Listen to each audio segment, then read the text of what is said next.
नारद जी कहते हैं कि भद्रावतीपुरी में सुधर्मा नाम के एक राजा राज्य करते थे। उनके देवमोह, सुशर्मा, जय शर्मा व शोभन ऐसे 4 पुत्र हुए। सबकी प्रिया वीरवती नाम की एक कन्या रूप से देवांगना हुई। वीरवती का देवव्रत के साथ विवाह हुआ। दोनों परस्पर गुणों से आनंद करते थे। एक दिन घर में बैठे देवव्रत को अचानक सर्प ने काट लिया। यह देखकर वीरमती बड़े जोर से रोई। रोना सुनकर उसके चारों भाई आए। माता पिता भौजाइयाँ सब दुखित हुए। इतने में दुख को दूर करने वाले पुलस्त नाम के ऋषि आए। तब सुधर्मा राजा ने हाथ जोड़कर पुलस्त जी से पूछा, हे मुने, किस पाप के कारण मेरी कन्या विधवा हुई है? कैसे इसका दुख जाए? पुलस्त जी बोले कि हे राजन, विवाहिता तुम्हारी कन्या ने कार्तिक के महीने में गणेश चतुर्थी करवा चौथ का व्रत नहीं किया था। उसी पाप से ये विधवा हुई है। सब औरतों के लिए व्रत सुनो।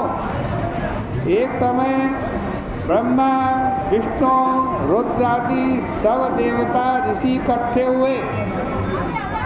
सब दैत्यों के नाश का विचार करने लगे कि दैत्य कैसे मरे।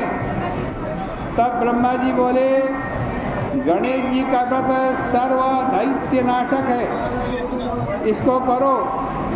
ऐसी बात सुनकर के सब देवताओं ने इस व्रत को करा और देवताओं को मार दिया। तब सब ब्रह्मादि देवता गणेश जी से बोले कि वरदान मांगो।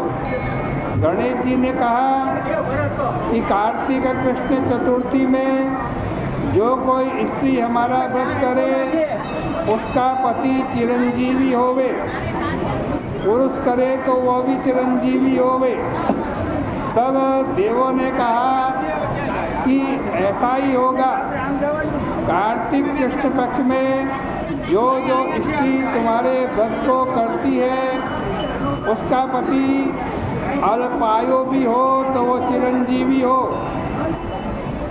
और नहीं करेगी तो उसका पति का जल्दी नाश होगा। हे राजन, इस देवताओं के वरदान से स्त्रियों को यह व्रत बड़े यत्न से करना चाहिए।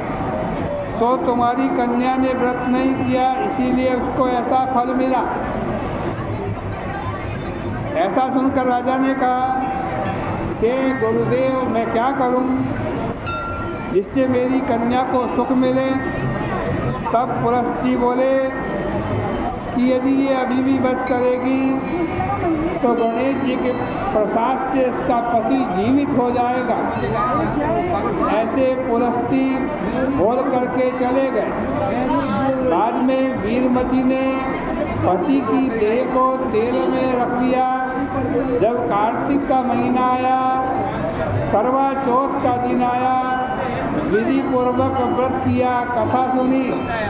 रात को चंद्रमा को अर्घ दिया, ब्राह्मणों को दान दिया। व्रत के प्रभाव से उसका पति जीवित हो गया। बोले गणेश भगवान की जय। तभी से व्रत चला रहा है। इससे स्त्री पुरुष कोई भी करे तो सुख सौभाग्य संपत्ति की प्राप्ति होती है। कार्तिक कृष्ण चतुर्थी का व्रत करें, कथा सुने। कथा न सुनने से व्रत का आधा फल होता है। कार्तिक में कथा सुनने से 10 गुना अधिक फल हो जाता है। और पाठ के श्रवण करने से भी 1000 गौ दान का पुण्य फल प्राप्त होता है।